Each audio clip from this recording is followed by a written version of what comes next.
نوح ربه فقال ربي إن ابني من أهلي وإن وعدك الحق وأنت أحكم الحاكمين قال يا نوح إنه ليس من أهلك إنه عمل غير صالح فلا تسأل ما ليس لك به علم إني أعظك أن تكون من الجاهلين قال رب إني أعوذ بك أن أسألك ما ليس لي به علم وإلا تغفر لي وترحمني يكن من الخاسرين قيل يا نوح اهبط بسلام منا وبركات عليك وعلى ممن معك سنمتعهم ثم يمسهم منا عذاب أليم تلك من أنباء الغيب نوحيها إليك ما كنت تعلمها أنت ولا قومك من قبل هذا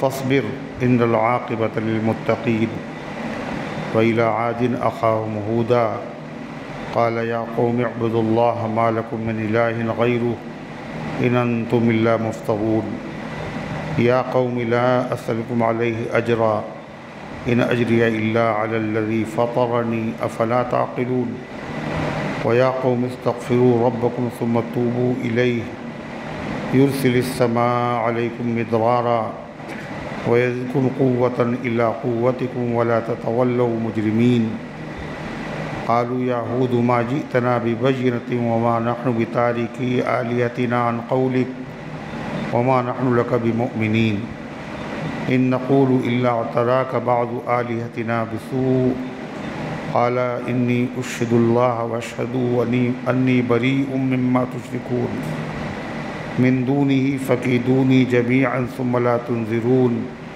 إني توكلت على الله ربي وربكم ما من دابة إلا هو آخذ بناصيتها إن ربي على صراط مستقيم فإن تولوا فقد أبلغتكم ما وصلت به إليكم ويستخلف ربي قوما غيركم ولا تضرونه شيئا إن ربي على كل شيء حفيظ ولما جاء أمرنا نجينا هودا والذين آمنوا معه برحمة منا ونجيناهم من عذاب غليظ وتلك عاد جحدوا بآيات ربهم وعصوا رسله واتبعوا أمر كل جبار عنيد وأتبعوا في هذه الدنيا لعنة ويوم القيامة ألا إن عادا كفروا ربهم ألا بعدا لعاد قوم هود صدق اللہ العظیم۔ محترم حضرات، سامعین کرام، حاضرین مسجد، عزیزوں اور بزرگوں، یہ قرآن مقدس کے 12ویں پارے کی سورہ ہود کی پاکیزہ، نورانی، مبارک، بعظمت، مطہر آیتیں ہیں۔ دعا کیجئے اللہ تعالیٰ ان مقدس آیات کی روشنی میں صحیح اور سچی بات عرض کرنے کی توفیق نصیب فرمائے اور ہم سب کو عمل کرنے کی توفیق عطا فرمائے۔ اس سے پہلے کی آیات میں اللہ تعالیٰ نے حضرت نوح علیہ السلام کا واقعہ بیان فرمایا اور یہ فرمایا کہ جب طوفان آیا اور نوح علیہ السلام کا بیٹا غرقاب ہونے لگا، ایک موج حائل ہوئی اور وہ ڈوبنے والوں میں شامل ہو گیا۔ اللہ فرماتا ہے کہ اس دوران حضرت نوح علیہ السلام نے اللہ تعالیٰ سے کہا، وَنَادَى نُوحُ رَبَّهُ، اور نوح علیہ السلام نے اپنے رب کو پکارا، فقالا، اور کہا، رب ان ابنی من اہلی، اے میرے رب، میرا بیٹا میرے گھر والوں میں سے ہے، اور آپ نے کہا تھا کہ ہم آپ کے گھر والوں کو نجات دیں گے، جو کشتی میں بیٹھنے والے ہیں ان سب کو ہم نجات دیں گے۔ وَإِنَّ وَعْدَكَ الْحَقُّ، اور آپ کا وعدہ تو بالکل سچا ہے۔ وَأَنْتَ أَحْكَمُ الْحَاكِمِينَ، آپ سب سے بڑے حاکم ہیں۔ یہ تو ہو نہیں سکتا کہ آپ وعدہ خلافی کریں، مگر آپ نے کہا یہی تھا کہ آپ کے گھر والوں کو اور کشتی میں بیٹھنے والوں کو طوفان سے ہم بچا لیں گے۔ تو میرا بیٹا میرے گھر والوں میں سے تھا اور پھر بھی وہ بچ نہیں سکا، تو اس میں راز کیا ہے؟ اعتراض نہیں ہے اللہ پر، اس میں راز کیا ہے؟ اللہ تعالیٰ نے جواب میں فرمایا یا نوح انہ لیس من اہلک، اے نوح یہ تمہارے ان گھر والوں میں سے نہیں ہے جن گھر والوں کے لیے ہم نے نجات کا وعدہ کیا تھا۔ وہ کون سے گھر والے تھے؟ جو ایمان والے ہوں، اور یہ ایمان والا نہیں تھا۔ انہ عمل غیر صالح، اس لیے کہ اس کے عمل اچھے نہیں تھے، خراب تھے۔ نوح علیہ السلام نے اللہ تعالیٰ سے یہ کیوں کہا؟ اس کا مطلب یہ ہے کہ وہ آدمی، ان کا بیٹا جو تھا، وہ کھلا ہوا کافر نہیں تھا، بلکہ وہ منافق تھا۔ منافق کا مطلب بظاہر وہ اسلام کو ظاہر کرتا تھا، مگر اندر سے کفر میں مبتلا تھا۔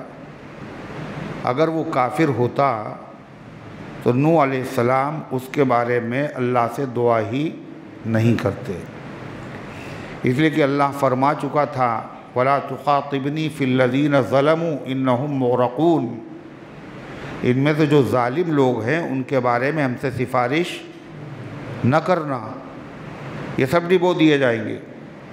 اس کے بعد بھی نوح علیہ السلام کا دعا کرنا، یہ اس بات کی علامت ہے کہ نوح علیہ السلام اس کو مومن سمجھتے تھے، لیکن حقیقت میں وہ مومن نہیں تھا۔ اسی لیے نوح علیہ السلام نے کہا اے اللہ آپ نے تو وعدہ کیا تھا ہم آپ کے گھر والوں کو بچا لیں گے، اور میرا بیٹا بھی تو میرے گھر والوں میں سے ہے، تو اس کے ہلاک کرنے میں کون سی حکمت ہے؟ کیا راز ہے؟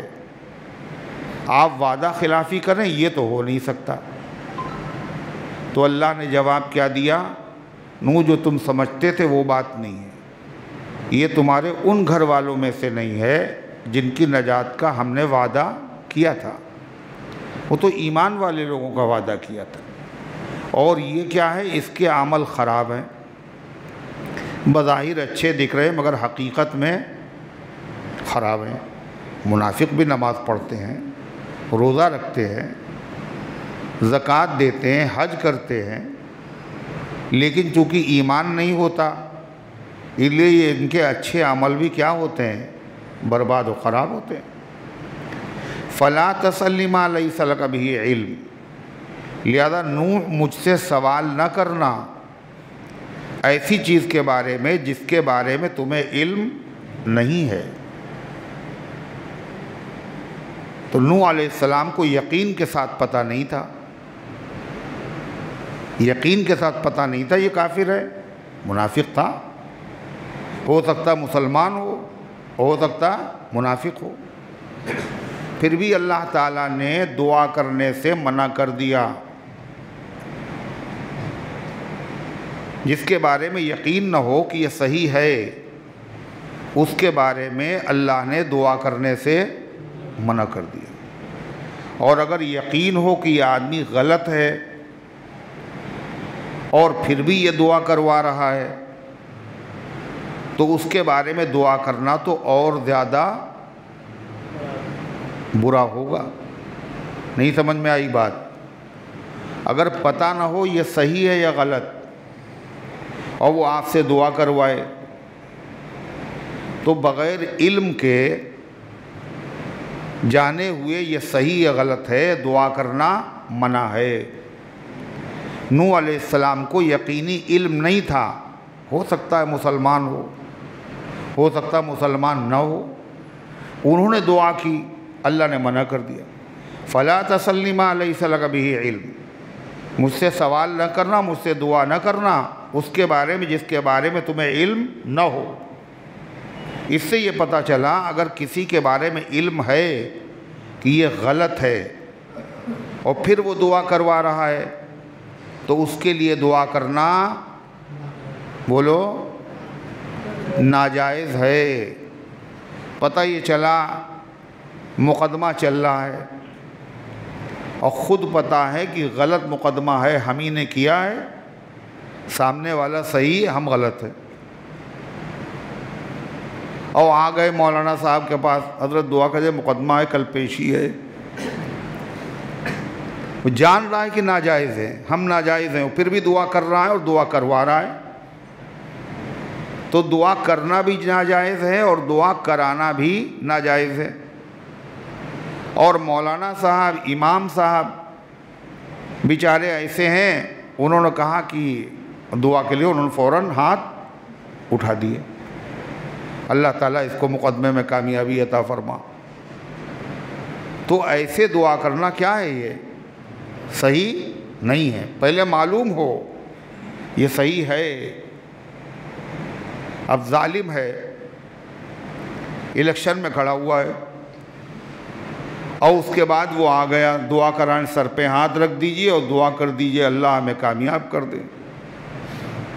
تو انہوں نے کہا اللہ تعالیٰ اس کو کامیابی عطا فرما۔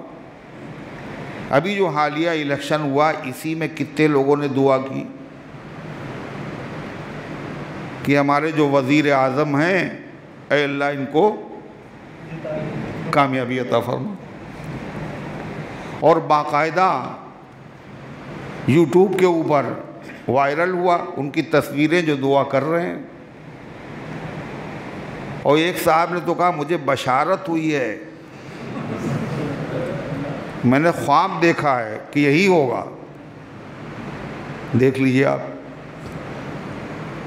یہ سب کیا ہے؟ قرآن و سنت سے جہالت کا نتیجہ ہے۔ اس لیے دعا کیا کریں؟ اے اللہ یہ دعا کروا رہا ہے ہم سے، اگر یہ حق پر ہے تو اے اللہ اس کے مقصد میں اس کو کامیاب کر دے۔ دعا بھی ہو گئی اور ناجائز بھی نہیں ہوا۔ اللہ فرماتا ہے انی اعظک ان تکون من الجاہلین، نوح ہم تمہیں نصیحت کر رہے ہیں کہ تم ہو جاؤ نہ جاننے والے لوگوں میں سے۔ ایسا کرنا نادان لوگوں کا، کم علم لوگوں کا کام ہے، اور تم تو اللہ کے نبی ہو، تمہیں ایسا نہیں کرنا۔ نوح علیہ السلام نے یہ نہیں کہا اے اللہ آئندہ کبھی ایسا نہیں کروں گا، یہ نہیں کہا نوح علیہ السلام نے۔ کیوں؟ اگر یہ کہہ دیں آئندہ کبھی ایسا نہیں کروں گا، اس کا مطلب یہ ہے ہمیں اپنے اوپر بھروسہ ہے، حالانکہ گناہ سے کوئی آدمی خود سے نہیں بچ سکتا اور نیک کام آدمی خود سے نہیں کر سکتا۔ اس لیے اس کو کیا کہنا چاہیے؟ اے اللہ ہمیں توفیق عطا فرمائیے کہ آئندہ میں گناہ سے بچ جاؤں۔ انبیاء علیہ السلام نے جہاں جہاں اس طرح کی دعائیں ہیں ان میں یہی انداز اپنایا۔ کیا کہا آدم علیہ السلام نے جب دعا کی؟ ربنا ظلمنا انفسنا وَإِن لَّمْ تَغْفِرْ لَنَا وَتَرْحَمْنَا لَنَكُونَنَّ مِنَ الْخَاسِرِينَ۔ اے اللہ ہم نے اپنے اوپر ظلم کیا، ہم سے قصور ہو گیا، اگر آپ رحم نہیں کریں گے اور آپ معاف نہیں کریں گے تو ہم بڑے نقصان میں مبتلا ہو جائیں گے۔ یعنی نبی بھی اگر گناہ سے بچ سکتا ہے تو اللہ کی توفیق سے بچ سکتا ہے۔ اس لیے انبیاء علیہ السلام ہم لوگوں کی طرح دعوے نہیں کرتے اچھا اب نہیں کریں گے، یہ کیسے کہہ رہو؟ اللہ آئندہ ہمیں بچنے کی توفیق عطا فرمائے۔ یہ تمام نبیوں کا تذکرہ ہے، چنانچہ تمام نبیوں کی عادت مزاج یہی۔ حضرت اسماعیل علیہ السلام نے اپنے والد سے کیا کہا تھا؟ یا ابت فعل ما تؤمر ستجدنی ان شاء اللہ من الصابرین۔ ابا جان جو اللہ کا حکم ہوا ہے وہ آپ کر ڈالیے، اور جہاں تک میرا معاملہ یہ نہیں کہا میں صبر کروں گا، اگر اللہ نے چاہا تو صبر کرنے والوں میں سے آپ ہمیں پائیں گے، جیسے اور لوگوں نے صبر کیا اللہ کی توفیق سے، ہم بھی اللہ کی توفیق سے صبر کریں گے۔ یہ ہے قرآن کا سبق۔ کچھ اس سے پتہ چلا، کچھ معلوم ہوا؟ کیا باتیں معلوم ہیں؟ ایک تو کیا معلوم ہوا؟ ہر ایک کے لیے دعا نہیں کرنا چاہیے، اور خود اپنے لیے بھی ہر چیز کی دعا نہیں مانگنا چاہیے۔ جب معلوم ہو جائے ہاں یہ حق ہے، یہ صحیح ہے، تو دعا کرے۔ اور ہر چیز کے لیے اللہ والوں سے بھی دعا نہیں کروانا چاہیے۔ جب پتہ چلے ہم حق پر ہیں تو دعا کرانا چاہیے۔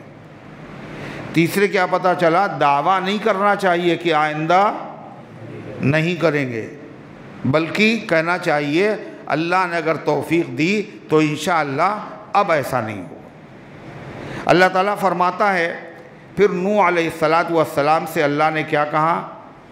طوفان ختم ہو گیا، کشتی جودی پہاڑ پر ٹھہر گئی۔ کتنے دن یہ طوفان رہا؟ 6 مہینے۔ رجب میں شروع ہوا، اور طوفان کا خاتمہ کب ہوا؟ محرم الحرام میں۔ اور کس دن ہوا؟ عشرے کے دن۔ عشرے کے دن۔ اسی لیے نوح علیہ السلام نے شکریہ میں عشرے کے دن خود روزہ رکھا، اور جتنے کشتی میں سوار لوگ تھے ان سب نے بھی روزہ رکھا۔ تاریخی روایات میں ہے کہ کشتی میں خالی انسان ہی نہیں تھے، جانور بھی تو تھے، ان جانوروں نے بھی اس دن روزہ رکھا۔ موسیٰ علیہ السلام کو فرعون سے نجات اسی دن میں ملی، انہوں نے بھی روزہ رکھا۔ اسلام میں رمضان کے روزے فرض ہونے سے پہلے عشرے کے دن کا روزہ فرض تھا۔ جب رمضان کے روزے فرض ہوئے تو عشرے کے روزے کی فرضیت تو ختم ہو گئی، مگر فضیلت اس کی بولو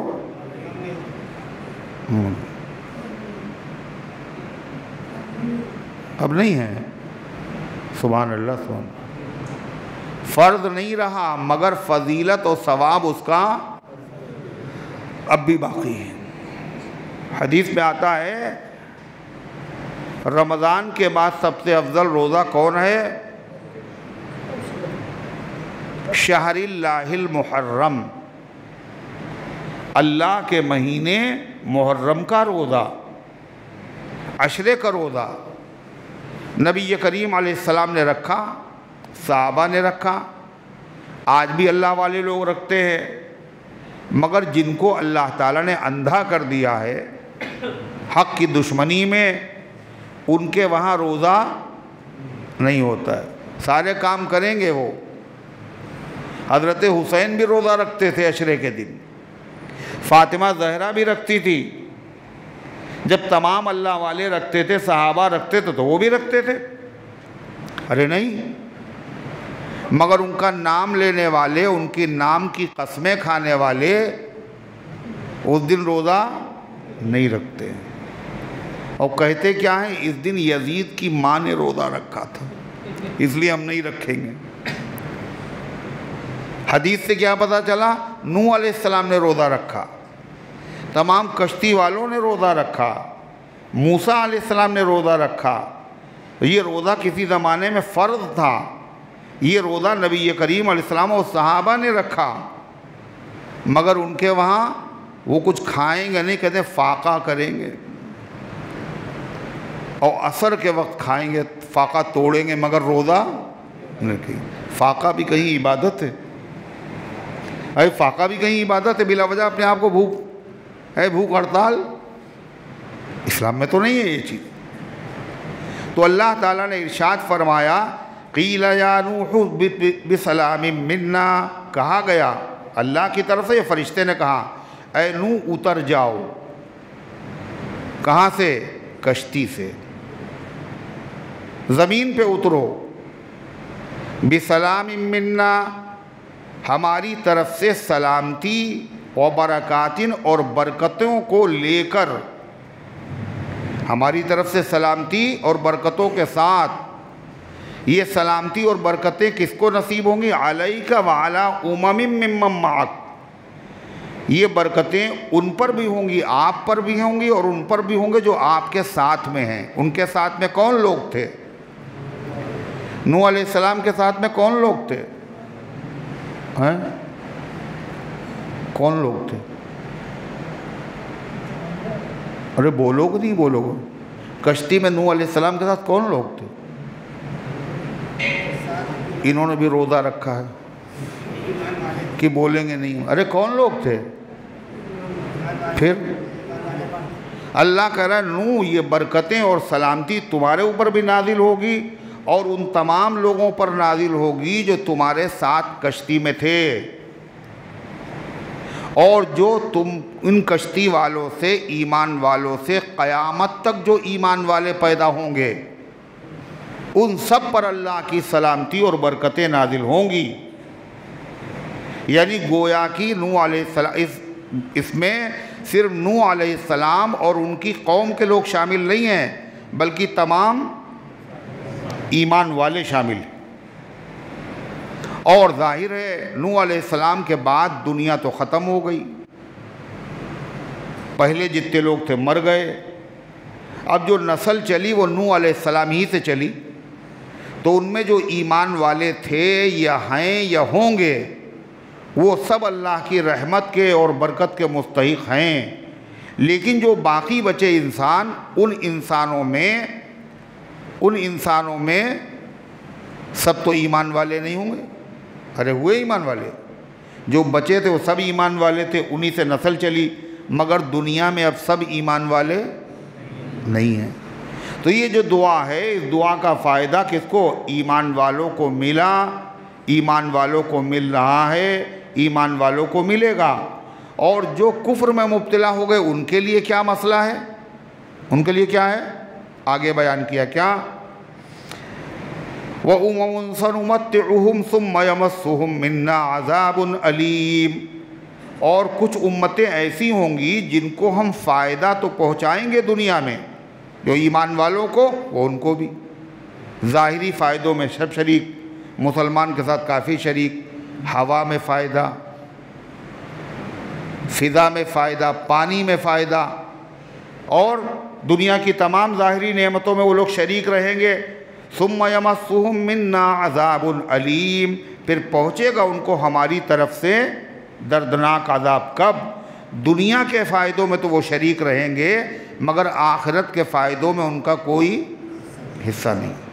اور مسلمانوں کا دنیا کے فائدوں میں بھی حصہ ہے اور آخرت کے فائدوں میں بھی حصہ ہے. اللہ تعالیٰ فرماتا ہے یہ واقعہ کب پیش آیا نوح علیہ السلام کا؟ حضور صلی اللہ علیہ وسلم کے زندگی میں بہت پہلے، اور اتنی ڈیٹیل کے ساتھ، اتنی تفصیل کے ساتھ اللہ کے نبی نے بیان کر دیا. اللہ تعالیٰ فرماتا ہے اس واقعے کو بیان کر دینا یہ آپ کی نبوت کی دلیل ہے. نہ آپ جانتے تھے، نہ آپ کی قوم جانتی تھی، چلو قوم سے سن لیا ہو. اس کا مطلب یہ ہے صحیح اتنا لمبا تفصیل کے ساتھ بیان کرنا یہ بغیر اللہ کی وحی کے نہیں ہو سکتا. اور آپ اللہ تعالیٰ کے نے فرمایا تلکا من انباء الغیب نوحیہا الیک، یہ واقعہ غیب کی خبروں میں سے ہے جس کو ہم وحی کے ذریعے سے آپ تک پہنچاتے ہیں. ما کنت تعلمها انت ولا قومک من قبل ھذا، اور ہمارے بتانے سے پہلے نہ آپ اس کو جانتے تھے نہ آپ کی قوم جانتی تھی. اللہ فرماتا ہے لہذا اے پیغمبر آپ بھی تبلیغ کر رہے ہیں اور آپ کی قوم مان نہیں رہی ہے. اور کئی سال آپ نے تبلیغ کی؟ 23 سال تک. اور قوم نے ستایا، آپ کو رنج ہو رہا ہے. دیکھیے آپ سے پہلے نوح علیہ السلام نے کتنے دنوں تک قوم کو سمجھایا؟ 950 سال تک. قوم نے ان کو کتنا ستایا؟ انہوں نے صبر کیا. آپ بھی صبر کیجئے. نوح علیہ السلام کے ماننے والے بچے اور مخالفین برباد کر دیے گئے. آپ کے ماننے والے سلامت رہیں گے، آپ کے مخالفین ذلیل کر دیے جائیں. کیا کہا خدا نے؟ فَاصْبِرْ إِنَّ الْعَاقِبَةَ لِلْمُتَّقِينَ. آپ بھی صبر کیجئے، اور نیک انجام تو اللہ سے ڈرنے والوں کا ہے. نوح علیہ السلام کے زمانے میں جو نیک لوگ تھے وہ کامیاب ہوئے. آپ کی امت میں جو نیک لوگ ہوں گے وہ کامیاب ہوں گے. وَإِلَىٰ عَادٍ أَخَاهُمْ هُودًا. اور قوم عاد کی طرف اللہ نے نبی بنا کر بھیجا ان کے بھائی ہود علیہ السلام کو. بھائی کا مطلب ہے بھائی کا مطلب ہے بھائی کئی طرح کے ہوتے ہیں. ایک رشتے کا بھائی،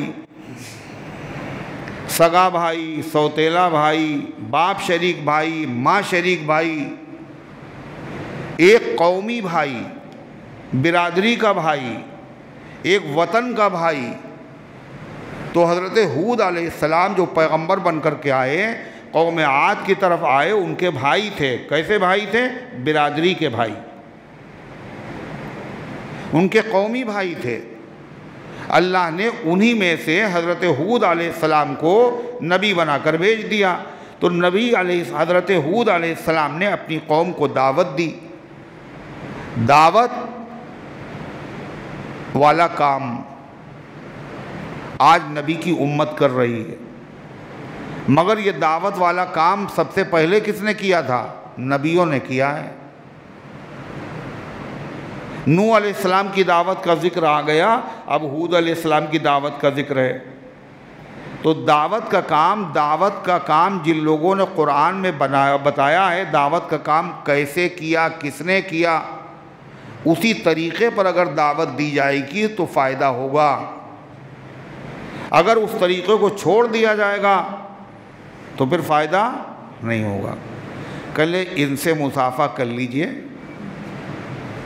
یہ اپنے ساتھی ہیں، ان سے نہ کیجئے، ان کا وقت لگا ہوا نہیں. کیا انبیاء علیہ السلام نے ایسے ہی دعوت دی تھی؟ جو اپنے تھے انہی کو دعوت دی، اور جو غیر تھے ان کو نہیں دی دعوت. دعوت جب دی تو پہلے کس چیز کی دعوت دی؟ نماز پڑھو، یہ کہا. چلو نکلو، یہ کہا. سب سے پہلے دعوت کیا ہے؟ توحید کی دعوت. کیا کہا؟ یا قوم اعبدوا اللہ ما لکم من الہ غیرہ. اے میری قوم اللہ کی عبادت کرو. ما لکم من الہ غیرہ، تمہارا اللہ کے علاوہ کوئی معبود نہیں ہے. ان انتم الا مفترون، اور تم سب جھوٹے ہو. کس طرح جھوٹے ہو؟ تم کہتے ہو یہ بت خدا ہے، یہ پانی ہمارا معبود ہے، یہ درخت ہمارا معبود ہے، یہ دریا ہمارا معبود ہے. یہ جو تم نے ان کو معبود بنایا ہے، اس بات میں تم جھوٹ بول رہے ہو. حقیقی معبود کون ہے؟ بولو نا، اللہ تعالیٰ. اللہ فرماتا ہے کہ حضرت ہود علیہ السلام نے فرمایا یا قوم لا اسألکم علیہ اجرا. اے میری قوم، میں جو تمہیں تبلیغ کر رہا ہوں، سیدھا راستہ بتا رہا ہوں، اس پر میں تم سے کوئی معاوضہ، پیسہ نہیں مانگ رہا ہوں. یعنی اپنے فائدے کے لیے میں تمہیں دعوت، دنیا کے فائدے کے لیے میں دعوت نہیں دے رہا ہوں. اور جب آدمی کسی کے اپنے فائدے سے ہٹ کے کسی کی بھلائی چاہے تو اس کا مطلب وہ آدمی کیا ہے؟ مخلص ہے، ہمدرد ہے.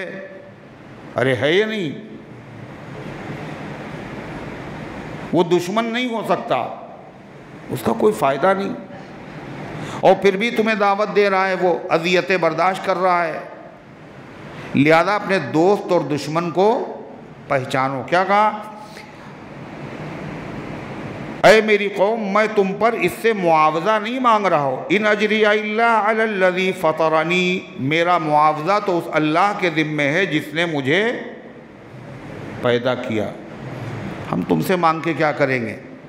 رب العالمین نے مجھے کھڑا کیا ہے، میری ضرورتوں کا ذمہ دار و کفیل رب العالمین ہے، اور وہ غنی ہے اور باقی ساری دنیا محتاج ہے۔ محتاجوں سے کیا مانگنا ہے؟ وفاؤں کی امید ہے بے وفا سے، اور مزاروں سے کیا زندگی مانگتے ہو؟ مزار میں جب آدمی لیٹتا ہے تو زندہ لیٹا، مزار میں زندہ دفنایا جاتا ہے، مرے گا جبھی تو مزار میں گیا۔ اور مزار میں لیٹے ہوئے آدمیوں سے کیا مانگ رہے ہو؟ زندگی۔ کوئی تک ہے؟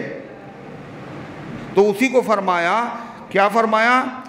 ان اجری الا علی الذی فطرنی، ہم تم سے کیوں مانگیں گے؟ تم سب محتاج ہو، ہم اللہ سے مانگیں گے جو کسی کا محتاج نہیں ہے۔ فرمایا ان اجری الا علی اللہ، ان اجری الا علی الذی فطرنی، میرا معاوضہ اور مزدوری تو ان کے ذمے ہے جس نے مجھے پیدا کیا۔ فلا تعقلون، سمجھتے کیوں نہیں؟ ہم جو تمہیں دین کی دعوت دے رہے ہیں اپنے فائدے کے لیے نہیں دے رہے ہیں، ہم تمہارے مخلص ہیں، اور تم ہمیں دشمن سمجھ رہے ہو، ہمیں ستا رہے ہو، پریشان کر رہے ہو۔ افلا تعقلون، تمہارے پاس عقل نام کی کوئی چیز نہیں ہے۔ وَيَا قَوْمِ اسْتَغْفِرُوا رَبَّكُمْ ثُمَّ تُوبُوا إِلَيْهِ يُرْسِلِ السَّمَاءَ عَلَيْكُمْ مِدْرَارًا۔ حضرت ہود علیہ السلام نے اپنی قوم کو دعوت دی، اور ان کی قوم کے لوگ اللہ کی نافرمانی اور کفر و شرک کی وجہ سے اللہ تعالیٰ نے ان کے اوپر قحط مسلط کر دیا تھا، یعنی بارش بند کر دی تھی، بارش بند تھی، سخت گرمی تھی، پریشانی میں مبتلا تھے۔ ہود علیہ السلام نے ان کو دعوت دی اور کہا کہ دیکھو، اگر تم نے اللہ تعالیٰ کی دعوت کو قبول کر لیا اور اللہ کی اگر توحید تم نے اختیار کر لی اور اپنے گناہوں سے تم نے معافی مانگ لی اور تم نے ایمان قبول کر لیا، تو وعدہ یہ ہے کہ اللہ تعالیٰ پانی برسا دے گا۔ وہ لوگ باغ والے تھے، یہ کون صاحب ہیں؟ یہ ادھر آئیے، یہاں آئیے، یہاں آئیے۔ کتنے ساتھی آپ کے ساتھ ہیں؟ سب کے سب وہیں بیٹھے ہوئے ہیں، اور بار بار سامان لے کے ادھر یہ سب کیا ہے؟ نکلنا ہے تو باہر لے جاؤ۔ یہ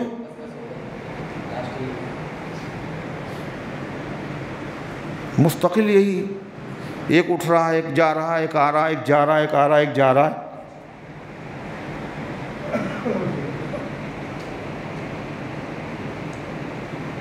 یا قوم استغفروا ربکم ثم توبوا الیہ، اے میری قوم اپنے رب سے استغفار کرو، معافی مانگو۔ اب تک جو تم نے جرائم کیے ہیں معافی مانگو، شرک چھوڑ دو، ایمان لے آؤ۔ ثم توبوا الیہ، پھر اللہ ہی سے تعلق رکھو، یعنی اسی پر قائم رہو، اللہ کی عبادت میں لگے رہو۔ اگر تم نے ایسا کیا، یرسل السماء علیکم مدرارا، تو اللہ تبارک و تعالی تمہارے اوپر خوب بارشیں برسائے گا۔ وَيَزِدْكُمْ قُوَّةً إِلَىٰ قُوَّتِكُمْ، اور اللہ تمہاری طاقت کے ساتھ اور طاقت کو بڑھا دے گا۔ بڑی طاقتور قوم تھی، جسمانی ڈیل ڈول والے لوگ تھے۔ لم یخلق مثلها فی البلاد، ایسی طاقتور قوم اللہ نے دوسری پیدا ہی نہیں کی۔ اللہ تمہاری طاقت میں اور اضافہ کرے گا۔ وَلَا تَتَوَلَّوْا مُجْرِمِينَ، اور مجرم بن کر کے اللہ کی دعوت سے اعراض نہ کرو، ابھی پانی بند ہے اور پھر موت تمہارے اوپر مسلط کر دی جائے گی۔ ہود علیہ السلام کی اس دعوت کو سن کر ان کی قوم نے کیا جواب دیا، کیا رد عمل ہوا؟ ان کی قوم نے کیا کہا؟ قال یا ہود ما جئتنا ببینۃ، اے ہود تم ہمارے پاس کوئی دلیل تو لے کے آئے نہیں، تم نے کہا ہم نبی ہیں، ہم کس بیس پہ مان لیں ہم نبی ہیں؟ کوئی معجزہ تو آپ نے دکھایا نہیں۔ حالانکہ اللہ کے نبی علیہ السلام فرماتے ہیں اللہ نے کسی نبی کو خالی ہاتھ نہیں بھیجا، نبی کے ساتھ معجزہ ضرور۔ حضرت ہود علیہ السلام نے بھی معجزہ دکھایا ہوگا، مگر وہ لوگ کہہ رہے ہیں اے ہود تم ہمارے پاس کوئی معجزہ تو لائے نہیں، اس کا مطلب جو معجزہ تم نے دکھایا وہ کافی نہیں، جو ہم کہہ رہے ہیں وہ معجزہ دکھاؤ۔ وَمَا نَحْنُ بِتَارِكِي آلِهَتِنَا عَنْ قَوْلِكَ، اور خوب سمجھ لیجئے صرف تمہارے کہنے کی وجہ سے ہم اپنے معبودوں کو چھوڑیں گے نہیں، جن کی پوجا کرتے تھے ان کی پوجا کرتے رہے۔ وَمَا نَحْنُ لَكَ بِمُؤْمِنِينَ، اور خوب صاف صاف سن لیے ہم آپ پر کبھی بھی ایمان نہیں لائیں گے۔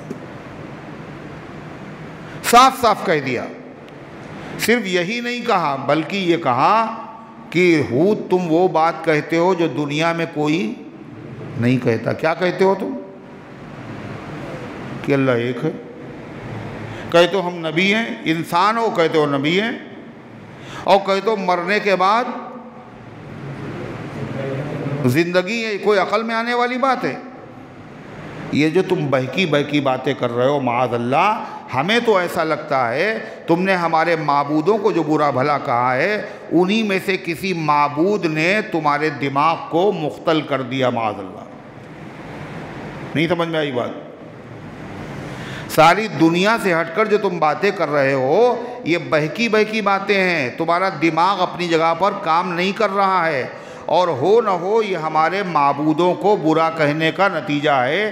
کسی معبود نے ہمارے خفا ہو کر تمہیں بے عقلی میں معاذ اللہ مبتلا کر دیا۔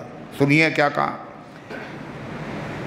ان نقولو، ہم تو یہی کہتے ہیں، ہم نہیں کہتے ہیں مگر یہ کہ الا اعتراک بعض آلہتنا بسوء، ہمارے معبودوں میں سے کسی معبود نے تمہیں خرابی میں مبتلا کر دیا، تمہارا دماغ معوف ہو گیا، ہمارے معبودوں کو برا کہا انہی نے تمہیں یہ کر دیا۔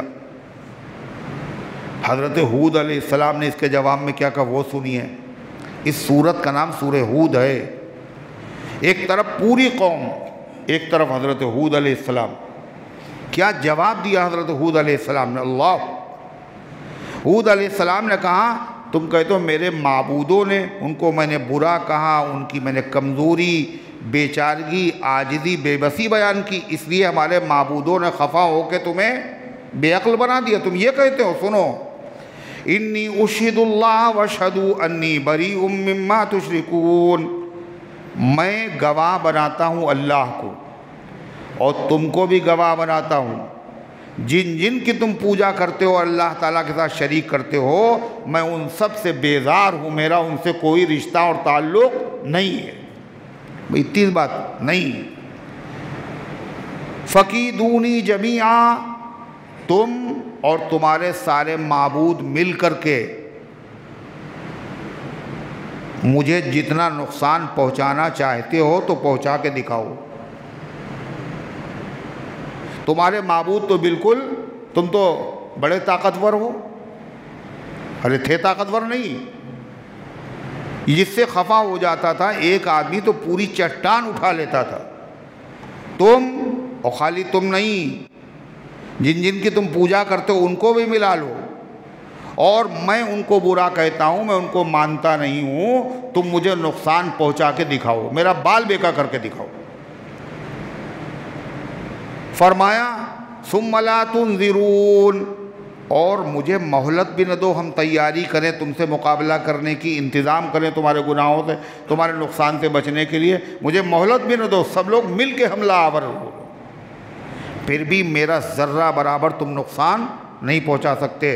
تم بھی نہیں نقصان پہنچاتے ہو، تمہارے خدا تو تم سے زیادہ، آج تم تو چلتے پھرتے بھی ہو، وہ تو بیچارے چل پھر بھی نہیں پاتے، تمہارے ہاتھ کام کرتے، ان کے ہاتھ تو ہیں مگر وہ پکڑ نہیں پاتے، تمہاری آنکھیں تم دیکھتے ہو، وہ تو دیکھ بھی نہیں پاتے، تم انہی کے فوجی بنے ہوئے ہو، ان کے محافظ بنے ہوئے ہو، اپنے خداؤں کو بلاؤ اور خود بھی جو مجھے نقصان پہنچانا چاہو تو پہنچا دو اور مہلت بھی نہ دو، لیکن یاد رکھو کوئی میرے بال کو بیکا کیوں؟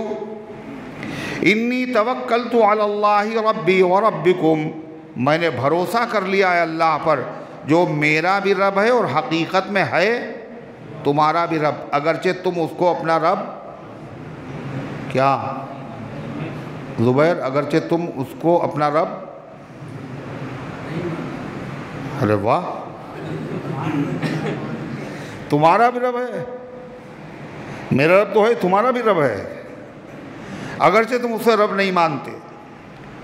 سنو ہمارا عقیدہ یہ ہے، ما من دابۃ الا هو آخذ بناصیتها، چھوٹا ہو یا بڑا ہو، تم ہو یا ہم ہوں، کوئی زمین پر چلنے والی چیز ایسی نہیں ہے جس کی چوٹی، جس کے سر کے بال اللہ کے قبضے میں نہ ہوں۔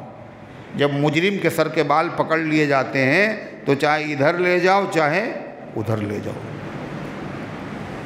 وما من دابۃ، اور کوئی جاندار ایسا نہیں ہے مگر اللہ تبارک و تعالیٰ کے ہاتھ میں اس کی چوٹی ہے، اس کے بال ہیں، وہ اللہ کے قبضے میں ہے۔ ان ربی علی صراط مستقیم، اور بے شک میرا رب سیدھے راستے پر ہے۔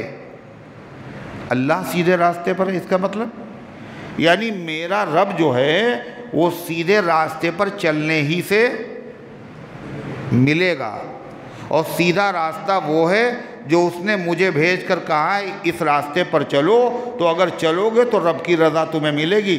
ان ربی علی صراط مستقیم، یہ تو جواب دیا حضرت ہود علیہ السلام نے، اور کہا اگر اب بھی تم نہ مانو، اتنی صاف صاف بات سننے کے بعد، اتنا بڑا چیلنج میں نے کر دیا، بڑے طاقتور ہو اور بڑے شہزور ہو، میں نے کہا تم اور تمہارے سارے خدا بھی نقصان پہنچا کے دکھاؤ۔ اتنا بڑا چیلنج ایک اکیلے آدمی نے کیا، لیکن ان کا کچھ بھی نہ ہوا، نہ کسی خدا نے ان کو کچھ نقصان پہنچایا، نہ ان کی قوم نقصان پہنچا چکی۔ کہلے اتنی صاف بات بھی اگر تمہاری سمجھ میں نہیں آتی تو سنو، فَإِن تَوَلَّوْا فَقَدْ أَبْلَغْتُكُمْ مَا أُرْسِلْتُ بِهِ إِلَيْكُمْ، اگر تم اب بھی نہ مانو تو میں وہ پیغام تم تک پہنچا چکا ہوں جو پیغام مجھے تمہارے پاس دے کر بھیجا گیا، اور اگر نہیں مانو گے اللہ تمہیں برباد کر دے گا، اور اللہ کی زمین تمہارے ختم ہونے کے بعد ویران نہیں رہے گی، تمہاری جگہ پہ اللہ دوسری قوم کو آباد کر دے گا۔ تم خدا کی عبادت نہیں کرتے مگر وہ لوگ اللہ کی عبادت کریں گے، اور اللہ تمہیں برباد کرے گا، تم اللہ کو کچھ نقصان نہیں۔ فرمایا فَإِن تَوَلَّوْا فَقَدْ أَبْلَغْتُكُمْ مَا أُرْسِلْتُ بِهِ إِلَيْكُمْ، اگر تم روگردانی کرو گے، نہیں مانو گے، میں تمہیں پیغام پہنچا چکا ہوں جو پیغام تمہیں دے کر بھیجا گیا۔ وَيَسْتَخْلِفُ رَبِّي قَوْمًا غَيْرَكُمْ، اور اللہ آباد کر دے گا میرا رب دوسری قوم کو تمہاری جگہ پر، وہ قوم تمہاری طرح ہوگی یا نہیں ہوگی؟ ہوگی یا نہیں ہوگی؟ نہیں ہوگی، یعنی وہ ایک اللہ کی عبادت کرنے والی ہوگی۔ وَلَا تَضُرُّونَهُ شَيْئًا، اور تم اللہ کو بالکل نقصان نہیں پہنچا سکتے۔ إِنَّ رَبِّي عَلَىٰ كُلِّ شَيْءٍ حَفِيظٌ، میرا رب ہر چیز پر نگراں ہے، کون کیا بک رہا ہے، کون کیا کر رہا ہے، سب اس کے علم میں ہے۔ کوئی مجرم اس کی پکڑ سے بھاگ نہیں سکتا، اور کوئی اس کا عبادت کرنے والا رسوائی میں مبتلا نہیں ہو سکتا۔ اللہ فرماتا اس تقریر کے بعد جب قوم ایمان نہیں لائی تو ہوا وہی، اللہ نے اس ظالم قوم کا صفایا کر دیا۔ وَلَمَّا جَاءَ أَمْرُنَا نَجَّيْنَا هُودًا وَالَّذِينَ آمَنُوا مَعَهُ بِرَحْمَةٍ مِّنَّا، جب ہمارا حکم آ گیا یعنی ہمارا عذاب آ گیا تو ہم نے بچا لیا ہود علیہ السلام کو، والذین آمنوا معہ، اور جو ان کے ساتھ ایمان لائے تھے، جن کی تعداد مفسرین کہتے ہیں 4000 تھی۔ کتنی تھی؟ ان کو بچا لیا، برحمت منا، اپنی مہربانی سے۔ وَنَجَّيْنَاهُمْ مِنْ عَذَابٍ غَلِيظٍ، اور ہم نے ان کو بچا لیا سخت ترین عذاب سے۔ اللہ فرما رہا یہ کھنڈرات، اے مکے کے لوگوں، بڑی بڑی عمارتیں انہوں نے بنائی تھیں، بڑے طاقتور لوگ تھے، آج ان کے کھنڈرات یہ پڑے ہوئے ہیں۔ یہ کس کے کھنڈرات ہیں؟ تِلْكَ عَادٌ جَحَدُوا بِآيَاتِ رَبِّهِمْ، یہ وہی قوم عاد ہے جس نے اپنے رب کی آیتوں کا انکار کر دیا۔ وَعَصَوْا رُسُلَهُ، اور نافرمانی کی اللہ کے رسولوں کی، اللہ کی آیتوں کا انکار کیا اور نافرمانی کی اللہ کے رسولوں کی۔ الفاظ پہ غور کیجئے، رسول کی نافرمانی کی یا رسولوں کی نافرمانی کی؟ قوم عاد کے پاس ایک ہی تو رسول آئے تھے، کیا نام تھا ان کا؟ ہود علیہ السلام۔ تو کہنا چاہیے نافرمانی کی اس کے رسول کی، اللہ کرا، اور انہوں نے آیتوں کا انکار کیا اپنے رب کی اور نافرمانی کی اس کے رسولوں کی۔ کیوں؟ اس لیے کہ ایک رسول کی نافرمانی تمام رسولوں کی نافرمانی ہے، ایک رسول کو جھٹلانا تمام رسولوں کو جھٹلانا۔ کیوں؟ اس لیے کہ نبی تو الگ الگ ہیں مگر سب کی دعوت ایک ہے۔ وَاتَّبَعُوا أَمْرَ كُلِّ جَبَّارٍ عَنِيدٍ، رسولوں کی تو نافرمانی کی اور اتباع کی انہوں نے ہر ایسے شخص کی جو ظالم تھا اور مخالف تھا۔ چھوٹے لوگوں نے بڑے بڑے چودھریوں کی اتباع کی اور انہوں نے ان کو پیغمبر کی بات سننے نہیں دیا، پیغمبروں کی نہیں مانی، ظالموں کی مانتے رہے۔ نتیجہ کیا ہوا؟ ظالم اور ان کی پیروی کرنے والے سب برباد کر دیے گئے۔ وَأُتْبِعُوا فِي هَذِهِ الدُّنْيَا لَعْنَةً وَيَوْمَ الْقِيَامَةِ، اور ان کے پیچھے لگا دی گئی اس دنیا میں لعنت۔ اب جب قوم عاد کا تذکرہ ہوگا تو لوگ تعریف کریں گے بہت اچھے لوگ تھے، ہے نا؟ بولو، جب بھی قوم عاد کا ذکر ہوگا تو لوگ کیا کہیں گے؟ ان کو برا کہیں گے۔ ان کے پیچھے لگا دی گئی لعنت اس دنیا میں، وَيَوْمَ الْقِيَامَةِ، اور قیامت کے دن میں ان کے اوپر لعنت برسے گی۔ اور کیا کہا جائے گا؟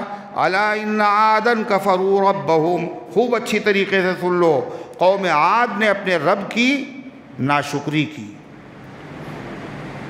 أَلَا بُعْدًا لِعَادٍ قَوْمِ هُودٍ، اور سن لو اللہ کی رحمت سے دوری ہے قوم عاد کے لیے، قوم ہود کے لیے، یعنی جو بھی ان کی ڈگر پر چلے گا وہ اللہ کی رحمت سے دور ہو جائے گا۔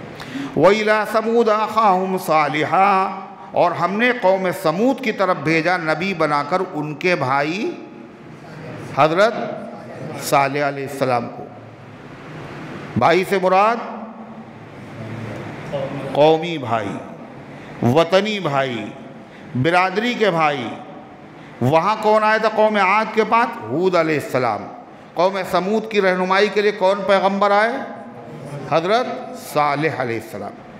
قال یا قوم اعبدوا اللہ ما لکم من الہ غیرہ، انہوں نے دعوت دی، اے میری قوم اللہ کی عبادت کرو، تمہارے لیے اللہ کے علاوہ نہ کوئی حاکم ہے اور نہ کوئی معبود۔ حقیقی حاکم، حقیقی معبود اللہ ہے، اور اس کی عبادت تمہیں اس لیے بھی کرنا چاہیے اس لیے کہ اسی نے تمہیں نعمتیں دی ہیں اور اسی نے تمہارے اوپر احسان کیا ہے۔ کیا نعمت دی؟ سب سے پہلی نعمت کیا ہوتی ہے؟ آدمی کو اللہ جو نعمت دیتا ہے سب سے پہلی نعمت کون سی ہوتی ہے؟ سب سے پہلے اس کو کھانا دیتا ہے نا؟ ہیں؟ کرے ایمان کی بتائیے آپ، ہے سب سے پہلی نعمت جو آدمی کو دیتا ہے اللہ، وہ کون سی ہے؟ وہ سوچ رہے ہیں ہر نعمت سے فائدہ اس کے بعد ہی اٹھا سکتا ہے، اگر وہ نعمت نہ ہو تو کوئی نعمت سے فائدہ نہیں اٹھا سکتا، یعنی وہ بہت بڑی نعمت ہے۔ وہ نعمت اس کا نام کیا ہے؟ پیدائش، وجود۔ اللہ نے پیدا کیا جب ہی کھا سکتے ہیں، پی سکتے ہیں، سن سکتے ہیں، دیکھ سکتے ہیں، چل سکتے ہیں، پھر سکتے ہیں۔ پیدا نہ کیا ہوتا تو سب سے بڑی نعمت کیا ہے؟ اللہ فرماتا ہے وَأَنشَأَكُم مِّنَ الْأَرْضِ، اللہ کی ذات وہ ہے جس نے تمہیں پیدا کیا زمین سے، اور زمین سے انسان پیدا ہوتے ہیں، جیسے درخت زمین سے پیدا ہوتے ہیں، پیڑ پودے سبزیاں، ایسے انسان نہیں پیدا ہوتے کسی کھیت میں۔ اللہ کرے تمہیں اللہ نے پیدا کیا زمین سے، اس کا کیا مطلب ہے؟ تم سب کے باپ حضرت آدم علیہ السلام کو اللہ نے زمین سے پیدا کیا، مٹی سے پیدا کیا۔ تم سب کو پیدا کیا کا مطلب آدم علیہ السلام کے بعد اللہ نے صرف پیدا نہیں کیا، باقی بھی رکھا، اور اللہ تعالیٰ نے زمین ہی سے کھانے پینے کی چیزیں پیدا کی۔ ان کھانے پینے کی چیزوں سے نطفہ بنتا ہے۔ کیا بنتا ہے؟ نطفہ، ناپاک قطرہ۔ ان ناپاک قطرے سے انسان پیدا ہوتے ہیں۔ تو گویا کہ تمام انسان کاہے سے پیدا ہوئے؟ مٹی سے پیدا ہوئے۔ اصلاً آدم علیہ السلام براہ راست مٹی سے پیدا ہوئے، باقی لوگ بھی مٹی سے پیدا ہوئے، مگر ڈائریکٹ مٹی سے نہیں پیدا ہوئے، انڈائریکٹ۔ کیسے؟ مٹی سے غذائیں پیدا ہوئیں، غذاؤں کو انہوں نے استعمال کیا، اس سے خون بنا، اور خون سے ناپاک قطرہ بنا، اور ناپاک قطرے سے پیدا کیا۔ هُوَ أَنشَأَكُم مِّنَ الْأَرْضِ وَاسْتَعْمَرَكُم فِيهَا، اللہ نے تمہیں پیدا کیا، اور خالی پیدا کرنے کے بعد گلا نہیں دبایا، بلکہ تمہیں باقی رکھا۔ اور باقی رکھنے کے لیے ضرورت تھی تمہیں بہت ساری چیزوں کی زندہ رہنے کے لیے۔ کائے کی ضرورت ہے؟ کائے کی ضرورت ہے؟ کھانے کی، پینے کی، آکسیجن کی بڑی سخت ضرورت ہے۔ یہ فری میں مل رہا ہے۔ کرونا ہوا تو لوگوں کو پتہ چلا آکسیجن کیا چیز ہوتی ہے۔ بڑے بڑے منسٹر بھی اپنے رشتہ داروں کے لیے پھڑپھڑاتے رہے، مگر آکسیجن نہ ملا، مر گئے۔ اس کی بھی ضرورت ہے۔ اللہ نے خالی پیدا نہیں کیا بلکہ تمہیں باقی رکھا، اور اللہ تبارک و تعالیٰ نے تمہیں زمین کو آباد کرنے کے طریقے بتائے۔ مکان ایسے بناؤ، دکان ایسے چلاؤ، کاروبار ایسے کرو، اور صنعت اور حرفت کاریگری ایسے کرو۔ وَاسْتَعْمَرَكُمْ فِيهَا، اور اللہ نے تمہیں زمین کو میں آباد کیا اور آبادی کے طریقے بتائے۔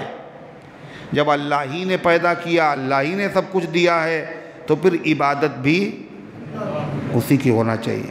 اور اب تک تم نے کس کی عبادت کی؟ کس کی؟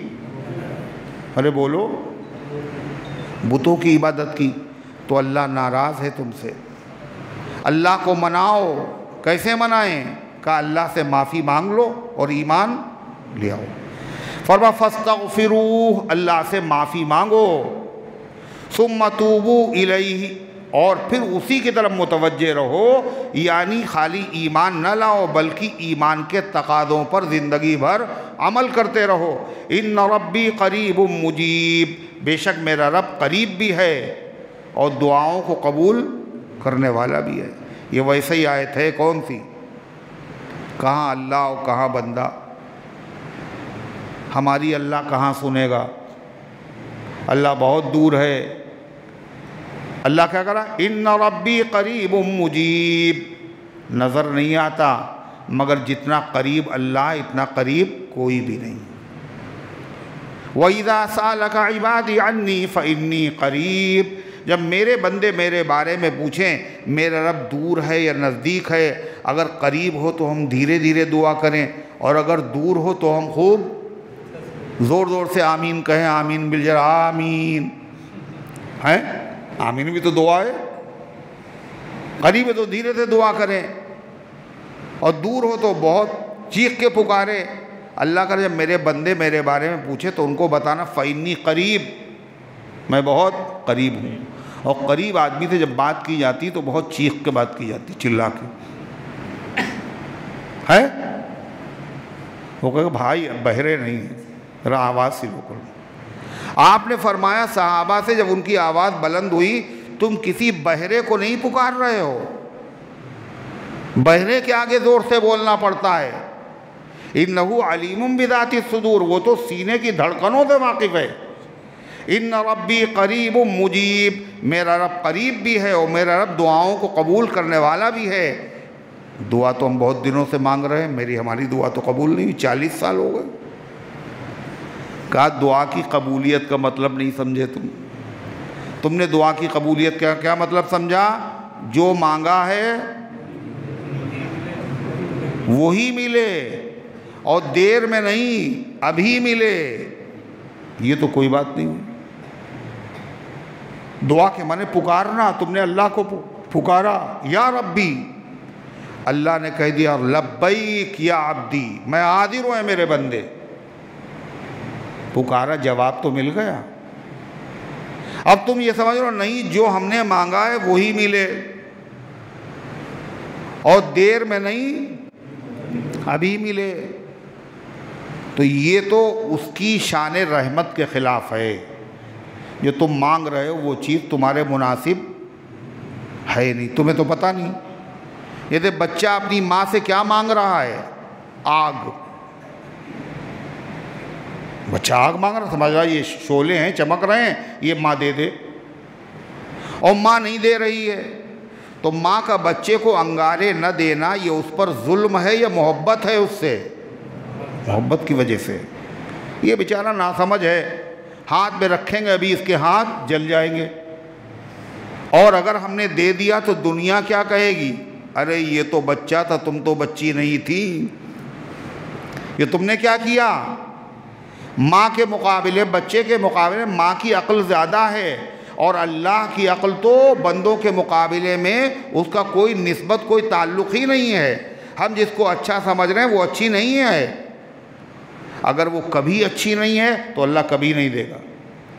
اگر دیر میں اچھی ہے، ابھی دانت نہیں ہے مگر بچہ روٹی مانگ رہا ہے، تو روٹی تو اس کے لیے اچھی ہے مگر ابھی اچھی نہیں ہے۔ ماں دے گی روٹی، کب دے گی؟ دانت نکلنے کے بعد۔ مگر یہاں کا دل بیتاب کی ضد ہے، ابھی ہوتی، یہی ہوتی۔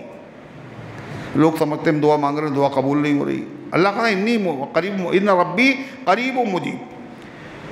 صالح علیہ السلام نے جب دعوت دی اپنی قوم کو، تو ان کی قوم نے پلٹ کے کیا جواب دیا سنیے۔ قالوا یا صالح قد كنت فینا مرجوا قبل هذا تنہانا۔ کہنے اے صالح، تم سے تو ہمیں بڑی امید تھی، تم سے اس سے پہلے تو ہمیں بڑی امید تھی، لیکن تم نہایت باوقار۔ ہر نبی جو ہوتا ہے اس کا بچپن کیسا ہوتا ہے؟ عام لوگوں کی طرح نہیں ہوتا۔ شرافت، نجابت، کمالات، خوبیاں، شرم، حیا، صدق، امانت ہر نبی میں ہوتا ہے، اور ایسے شخص سے اس کی قوم محبت کرتی نہیں کرتی۔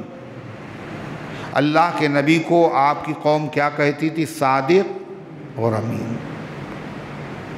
حجر اسود کو رکھنے کا مسئلہ تھا، لڑائی ہونے والی تھی، کسی نے کہا ارے بھائی جو حرم میں پہلے آئے اسی سے رکھوا لو، جھگڑنے کیا بات؟ اب سب انتظار میں رات میں بیٹھے رہے، صبح جب دیکھا سب سے پہلے جو حرم میں داخل ہوئے وہ اللہ کے نبی۔ ابھی آپ نے نبوت کا اعلان نہیں کیا تھا، لیکن سارے لوگ خوش ہو گئے۔ جا صادق جا الامین، امین آ گئے، صادق آ گئے، ان کا فیصلہ سب سے اچھا ہوگا، یہ جانبداری نہیں کریں گے، خوش ہو گئے۔ آپ کی قوم آپ کو ٹوٹ کر چاہتی تھی، محبت کرتی تھی۔ ہر نبی کی قوم نبوت کا اعلان کرنے سے پہلے محبت کرتی تھی۔ کہنے صالح تم سے تو بڑی امیدیں تھیں، ہم سمجھ رہے تھے تم سمجھدار بھی ہو، عقل مند بھی ہو، ہوشیار بھی ہو، بڑے ہونے کے بعد اپنے باپ دادا کے دین کی خوب خدمت کرو گے۔ باپ دادا کا دین کون؟ بت پرستی۔ تم اپنے دین کی خوب حمایت کرو گے، دین کو اور آگے لے کر کے جاؤ گے، مگر تم نے تو باپ دادا کے معبودوں سے، عبادت سے روکنا شروع کر دیا، تم نے تو ساری امیدوں پر پانی پھیر دیا۔ سنیے، یا صالح قد کنت فینا مرجوا، اے صالح اس سے پہلے تم بڑے ہونہار تھے، اور تمہارے ہونہار ہونے کی وجہ سے ہمیں بڑی امیدیں تھیں۔ قبل ھذا، اس سے پہلے نبوت کا اعلان کرنے سے اتنہانا ان نعبد ما یعبد آباؤنا، کیا تم ہمیں روک دینا چاہتے ہو جن کی پوجا کرتے تھے ہمارے باپ دادا؟ روکنا چاہتے ہو اور ایک خدا کے آگے جھکانا چاہتے ہو؟ یہ تمہاری توحید ہماری سمجھ میں نہیں آ رہی۔ وَإِنَّنَا لَفِي شَكٍّ مِّمَّا تَدْعُونَا إِلَيْهِ مُرِيبٍ، اور جس دین کی آپ مجھے دعوت دے رہے ہیں اس دین کی سچائی میں مجھے شک ہے، اور ایسی بے چینی ہمیں ہے جو ہمیں چین لینے نہیں دے رہی ہے۔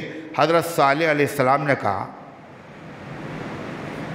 کیا بھیڑ کی طریقے سے ایک بھیڑ اگر کنویں میں گر جائے تو ساری بھیڑیں کنویں میں گر جاتی ہیں؟ یہ طریقہ اچھا ہے؟ یہ دلائل کی روشنی میں اگر حق واضح ہو جائے تو حق کو ماننا چاہیے۔ تمہیں راستہ نظر نہیں آ رہا، مجھے راستہ معلوم، میرے پاس نبوت کی دلیل ہے، توحید کے راستے کے صحیح ہونے کا میرے پاس مضبوط علم ہے۔ کیا کہا؟ یا قومی ارأیتم ان کنت علی بینۃ من ربی، اے میری قوم مجھے بتاؤ اگر میں اپنے رب کی طرف سے دلیل پر قائم ہوں کہ یہی راستہ بالکل صحیح ہے، وآتانی منہ رحمتاً، اور اللہ نے اپنے پاس سے ہمیں نبوت عطا فرمائی ہو، فمن ینصرنی من اللہ ان عصیتہ، تو اگر ہم اللہ تعالیٰ کی نافرمانی کریں اور دین کی دعوت تمہیں دینا چھوڑ دیں تو بتائیے اللہ تعالیٰ اگر ہمیں عذاب میں مبتلا کرے گا تو اللہ تعالیٰ کی مقابلے میں ہماری مدد کون کرے گا؟ اللہ نے مجھے نبی بنایا ہے، دلائل نبوت دیے ہیں، ہمارا فریضہ ہے اللہ کی طرف سے ہم دین کی دعوت دیتے رہیں، اور تمہارا کہنا اگر مان لیں دین کی دعوت چھوڑ دیں تو اپنے رب کی ہم نافرمانی کریں گے، اور نافرمان سزا کا مستحق ہوتا ہے۔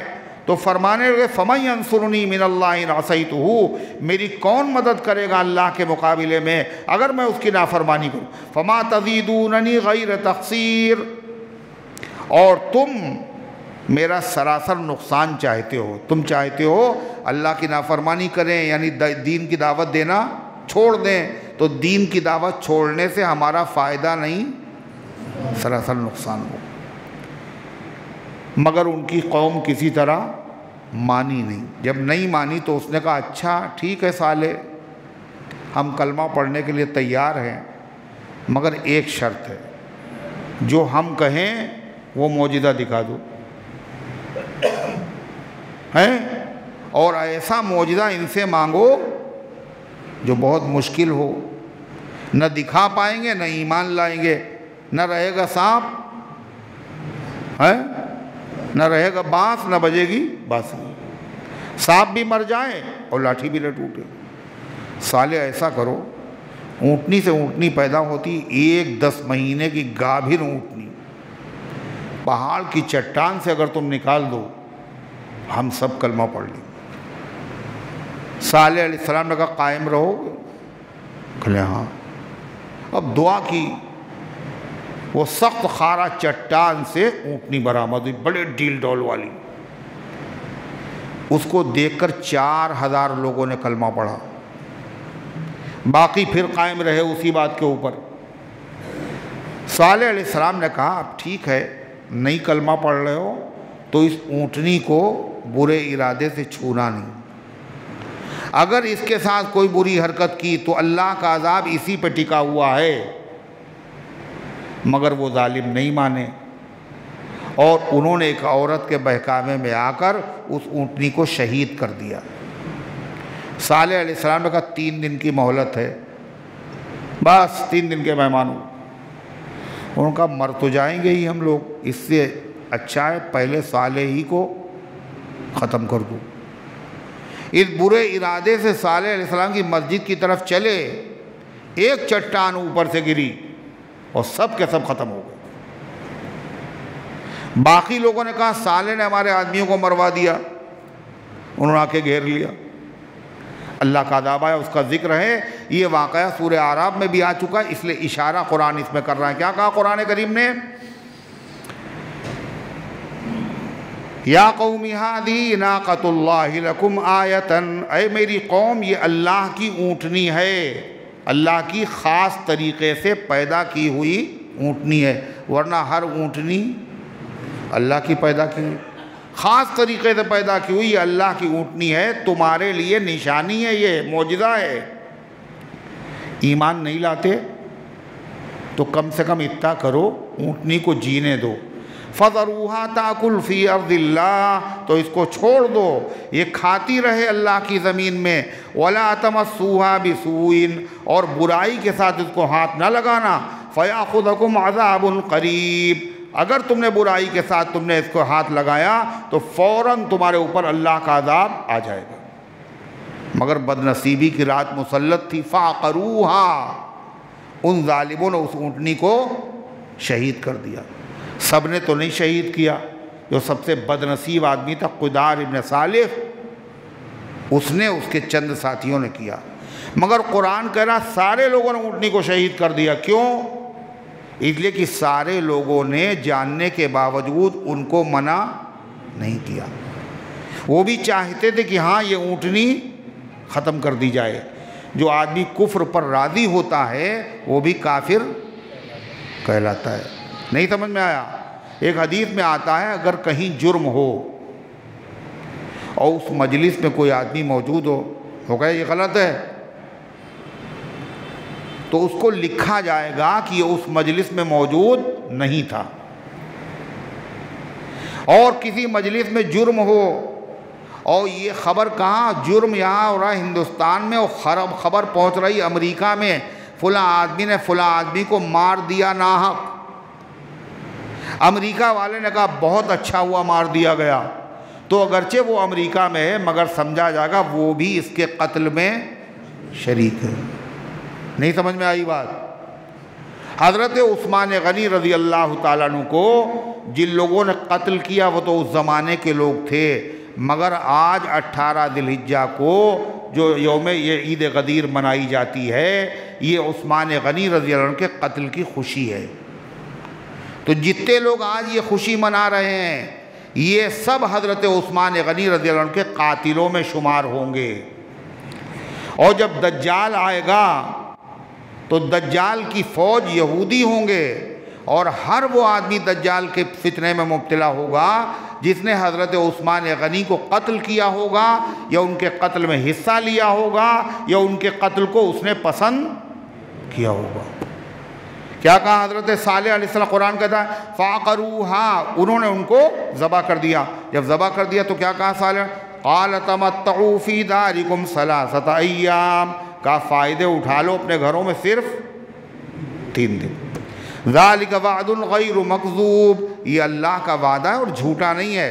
فَلَمَّا جَاءَ أَمْرُنَا نَجَّيْنَا صَالِحًا وَالَّذِينَ آمَنُوا مَعَهُ بِرَحْمَةٍ مِنَّا، جب آیا ہمارا حکم اور ہمارا عذاب تو ہم نے بچا لیا صالح علیہ السلام کو اور ان لوگوں کو جو ان کے ساتھ ایمان لائے تھے اپنی رحمت سے، اپنی مہربانی سے۔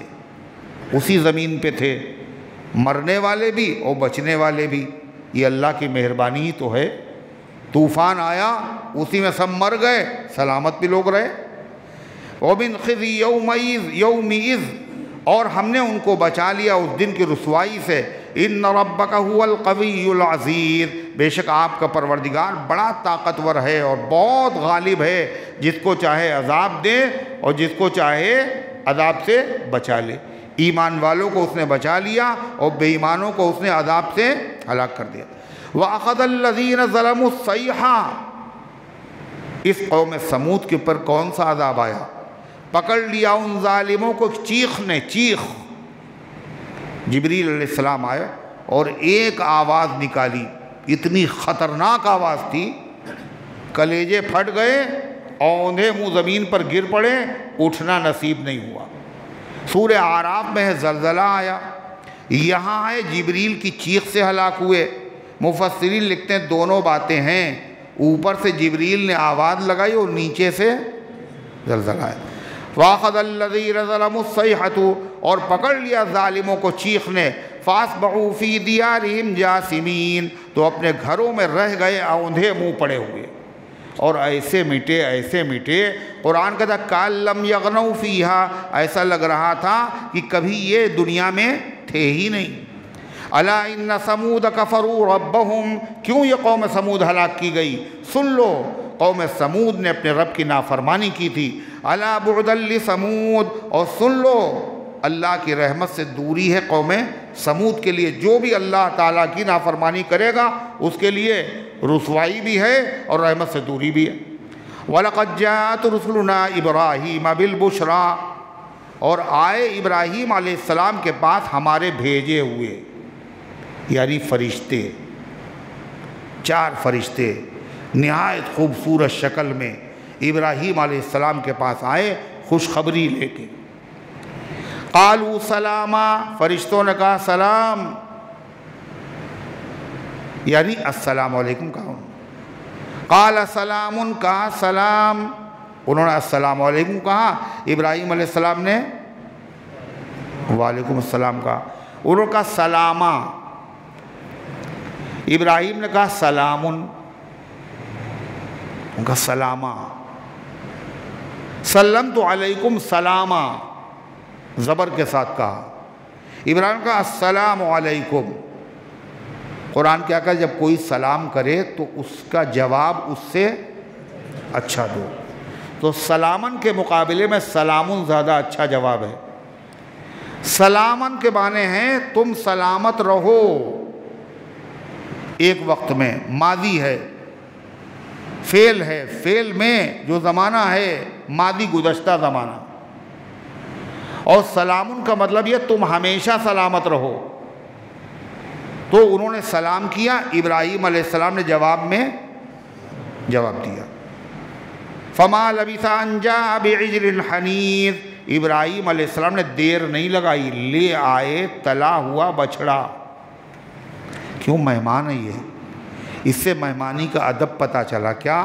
جیسے مہمان آئے تو جو چیز تمہارے گھر پہ فوراً مہیا ہے سب سے پہلے لا کے اس کے سامنے رکھ دو، بعد میں مہمان کے لیے پرتکلف کھانا تیار کراؤ وہ بعد میں کرانا، فی الحال جو کچھ ہے وہ لا کے رکھ دو۔ اور یہ بھی پتہ چلا زیادہ تکلف کی ضرورت نہیں ہے۔ اب بیٹھے ہوا مہمان بیچارہ بھوکا پیاسا، تھوڑا صبر کیجئے، بس آدھے گھنٹے کا موقع ہے۔ ارے جان لبوں پہ آئی ہے، پہلے پانی تو پلا دو، بعد میں مرغ مسلم کھلانا۔ دوسرے کیا پتہ چلا، آدمی کو مہمان کے پاس جو چیز لانا چاہیے، کھلانا چاہیے، وہ کیا ہونا چاہیے؟ سب سے باسی دال، کئی وقت کا کھانا، جو سب سے اعلیٰ درجے کی چیز وہ لانا چاہیے۔ اعلیٰ درجے کی چیز کیا ہے؟ تمام کھانوں کا سردار کیا ہے؟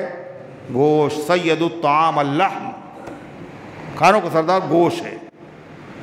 جنہوں نے گوشت نہیں کھایا وہ کیا جانے گوشت کیا ہوتا ہے؟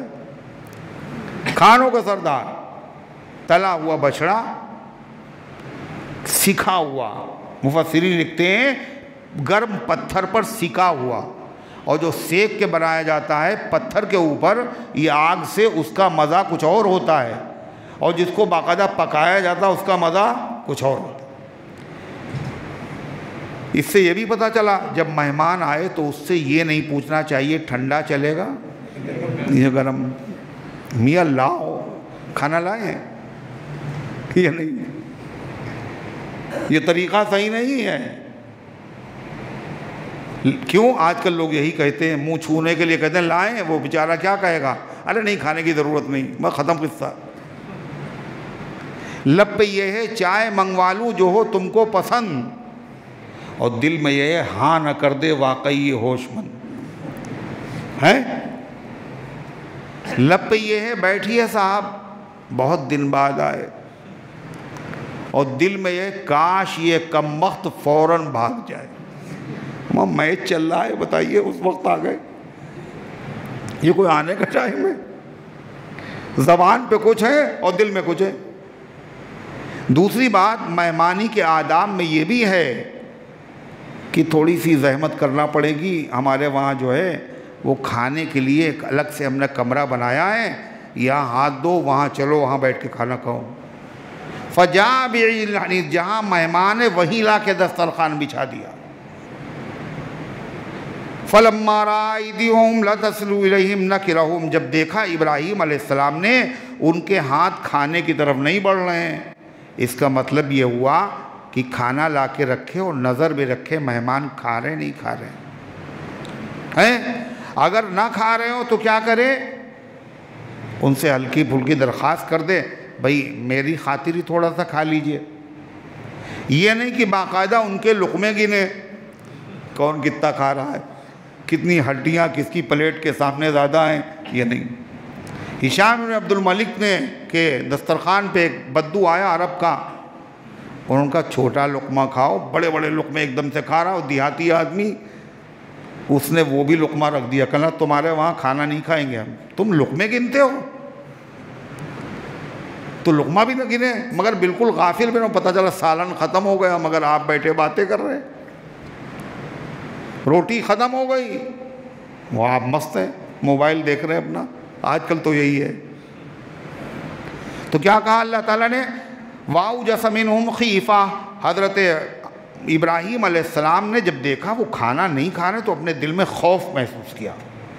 لے اس زمانے جب کوئی کھانا نہیں کھاتا تھا، اس کا مطلب یہ ہے کہ اس کا ہمارے بارے میں کچھ غلط ارادہ ہے۔ لوگ کہتے ہیں نمک کھا کے نمک حرامی نہیں کرنا، اس زمانے میں لوگ شریف تھے، غیر ایمان والے بھی ہوتے تھے، اگر نمک کھایا ہے تو اس کے ساتھ دھوکہ نہیں کرتے تھے۔ آج نمک نہیں، پوری کی پوری دیگچی کھا جائیں گے، اور اس کے بعد بھی بغل میں چھری، ارے ہے یا نہیں بتائیے، کیسا زمانہ تھا؟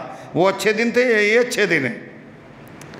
فَأَوْجَسَ فِي نَفْسِهِ خِیفَةً وَأَوْجَسَ مِنْهُمْ خِیفَةً، حضرت ابراہیم نے ان سے خوف محسوس۔ ایک جگہ قرآن میں ہے، ابراہیم علیہ السلام نے کہہ بھی دیا مجھے آپ لوگوں سے ڈر لگ رہا ہے۔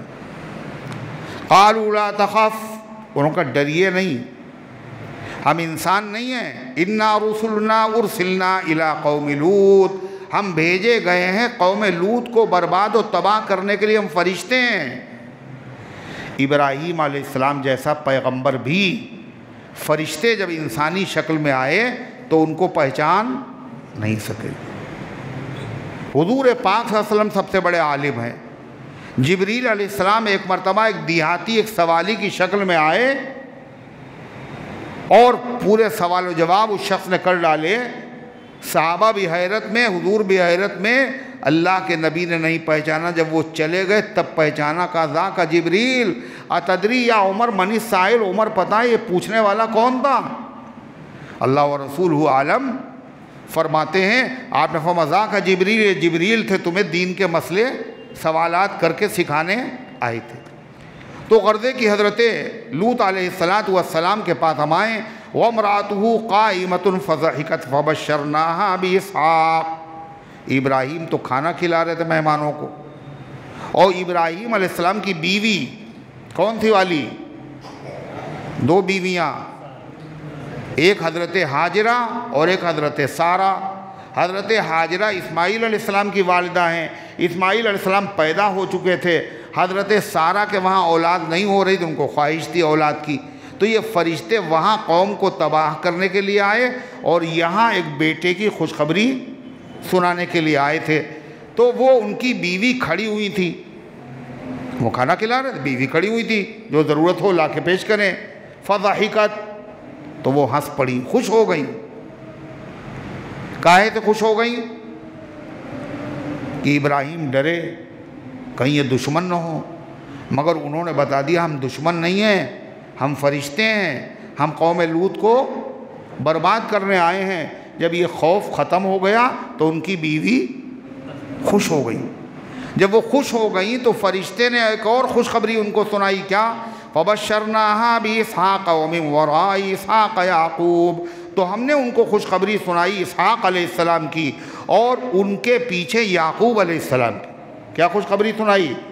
مایوس نہ ہو، تمہارے گھر پہ بیٹا ہوگا، اس کا نام اسحاق ہوگا، اور خالی بیٹا نہیں ہوگا بلکہ پوتا بھی ہوگا، اسحاق کا بیٹا یعنی یعقوب علیہ السلام۔ اس سے یہ پتہ چلا کہ اللہ تعالیٰ نے جو ذبح کرنے کا حکم دیا تھا وہ اسحاق کو ذبح کرنے کا حکم نہیں دیا تھا، کس کو؟ اسماعیل علیہ السلام۔ یہودی کہتے ہیں اسحاق علیہ السلام کو ذبح کرنے کا حکم دیا تھا، اس لیے کہ اسحاق علیہ السلام کے بیٹے یعقوب علیہ السلام، یعقوب علیہ السلام کا نام اسرائیل ہے، اور یہودی کیا کہلاتے ہیں؟ بنی اسرائیل۔ تو اس لیے وہ کہتے ہیں اسحاق علیہ السلام تھے، مگر قرآن کی آیت یہ بتا رہی ہے وہ حضرت اسحاق نہیں، حضرت اسماعیل تھے۔ کیوں؟ جب خوشخبری یہ سنائی جا رہی ہے لڑکا پیدا ہوگا اسحاق، پھر یہ لڑکا اتنا بڑا ہوگا کہ اس کی شادی ہوگی اور شادی کے بعد پوتا بھی ہوگا۔ اب اگر ذبح کرنے کا حکم دیا جائے تو سمجھ جائیں گے حضرت ابراہیم علیہ السلام ارے اس کی تو شادی ابھی ہونا ہے، ابھی پوتا کیسے ہوگا؟ تو غرضے کی فبشرناہا باسحاق نبیا اسحاق ومن وراء اسحاق یعقوب، ہم نے ان کو خوشخبری سنائی اسحاق کی اور ان کے پیچھے یعقوب کی۔ اور عمر کتنی تھی حضرت سارہ کی اس وقت؟ 99 سال۔ کتنی؟ اور ابراہیم علیہ السلام کی عمر ہو چکی تھی 100 سال۔ اور جب خوشخبری سنی تو بڑی حیرت ہوئی انہوں نے، 100 سال کی عمر میں اب بیٹا زندگی بھر تو ہوا نہیں۔ قالت یا ویلتا االد وانا عجوز وہذا بالی شیخا، تو کہنے لگی ہائے میرے اوپر خاک پڑے، یہ عورتوں کی عادت ہے، جب تعجب ہوتا میرے اوپر خاک پڑے۔ االدو، کیا میں بچہ جنوں گی؟ وانا عجوز، میں بڑھیا ہوں، وہذا بالی شیخا، اور یہ میرے شوہر بھی بالکل بوڑھے ہو چکے ہیں، میں 99 سال کی، شوہر میاں 100 سال کے، اب میرے وہاں کیسے لڑکا ہوگا؟ ان ھذا لشیء عجیب، واقعی یہ تو بڑی عجیب بات ہے، موسم نکل گیا اب پھل کہاں سے آئیں گے؟ دسہری گئی، کوئی دسہری بے موسم کے پھل کہتے ہیں، ان ھذا لشیء، یہ تو بڑی عجیب بات ہے۔ جب یہ کہا تو فرشتوں نے کیا کہا جواب میں؟ قالوا وتعجبین من امر اللہ رحمت اللہ وبرکاتہ علیکم اہل البیت انہ حمید مجید۔ فرشتوں نے کہا تم تعجب کر رہی ہو اللہ کے حکم کے بارے میں؟ رحمت اللہ وبرکاتہ علیکم، اللہ کی رحمتیں اور برکتیں تمہارے اوپر برستی رہتی ہیں۔ اہل البیت، اے نبی کے گھر والوں، اے نبی کے گھر والوں، تمہارے اوپر، تم تو نبی کے گھر کی ہو، تمہارے وہاں تو رحمتیں اور برکتیں برستی رہتی ہیں، تمہیں تو تعجب نہیں کرنا چاہیے۔ موسم سے کیا ہوتا ہے، عمر سے کیا ہوتا ہے، دینے والا تو خدا ہے، وہ ہر حال میں دے سکتا ہے۔ انہ حمید مجید، بلا شبہ اللہ قابل تعریف ہے اور بزرگی والا ہے۔ یہیں سے لفظ لیا گیا ہے جو درود ابراہیمی میں آخر میں کیا آتا ہے؟ انک حمید مجید۔ قرآن کی اس آیت سے ایک بات اور پتہ چلی کہ اس میں ایک لفظ آیا اہل بیت۔ تعجب کر رہی ہو تم؟ اللہ کی رحمتیں اور برکتیں تو تم اہل بیت پر برستی ہی رہتی ہیں۔ تو یہاں اہل بیت کس کو کہا گیا؟ بولو، کس کو کہا گیا؟ عبدالقیوم، اب وہ سوچ رہے ہیں کیا کہہ رہے ہو؟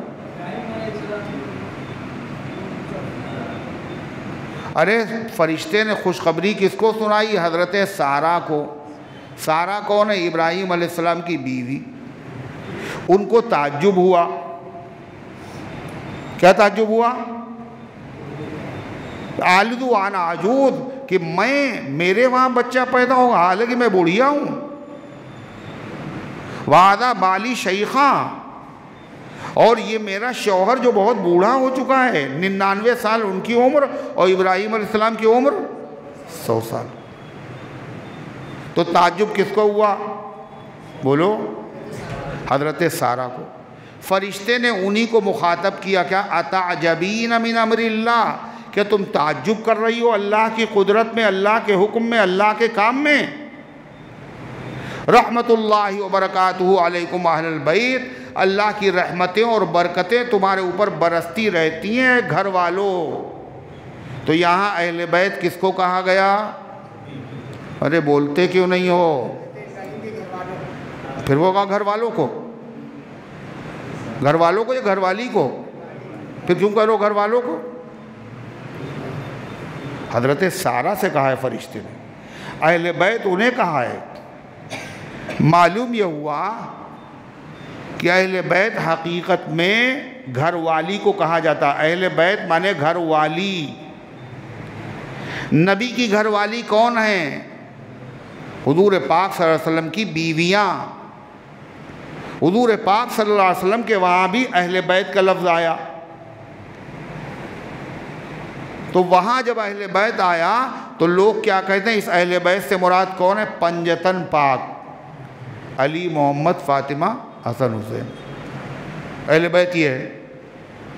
اور نبی کی بیویوں کو کہتے یہ اہل بیت ہی نہیں، حالانکہ قرآن کی آیت یہ بتا رہی ہے اہل بیت میں سب سے پہلے بیویاں شامل ہوتی ہیں۔ قرآن کی اس آیت میں شیعہ ہو یا سنی ہو کوئی نہیں کہہ سکتا اہل بیت سے مراد یہاں داماد ہے، اہل بیت سے مراد یہاں بیٹیاں ہیں، اہل بیت سے مراد یہاں نواسے ہیں، کوئی نہیں، اکیلے حضرت سارہ۔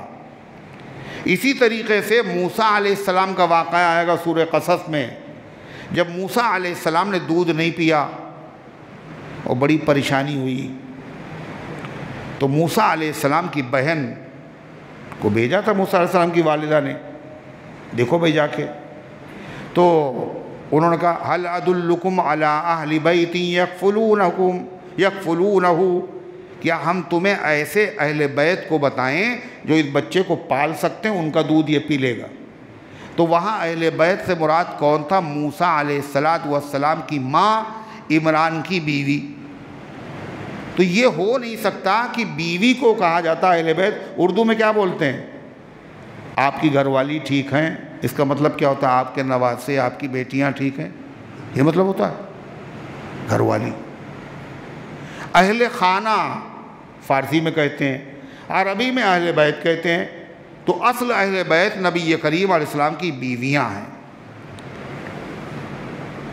اور حضور پاک صلی اللہ علیہ وسلم نے حضرت فاطمہ، حضرت علی، حسنین کو اہل بیت میں دعا کر کے شامل کیا۔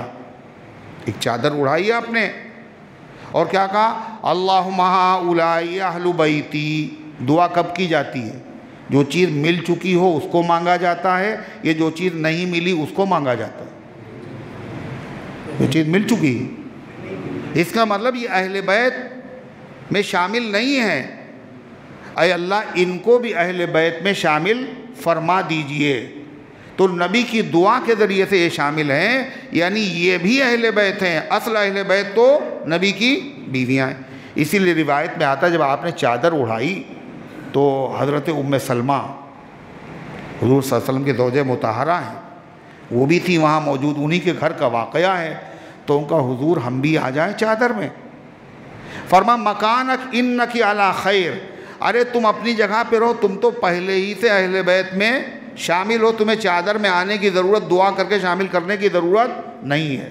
تو اصل چیز یہ ہے، اصل اہل بیت ازواج مطہرات ہیں، اور نبی کریم علیہ السلام کی دعا کے ذریعے سے حسنین کریمین، فاطمہ زہرا، علی مرتضیٰ بھی شامل ہیں، یہ بھی اہل بیت ہیں۔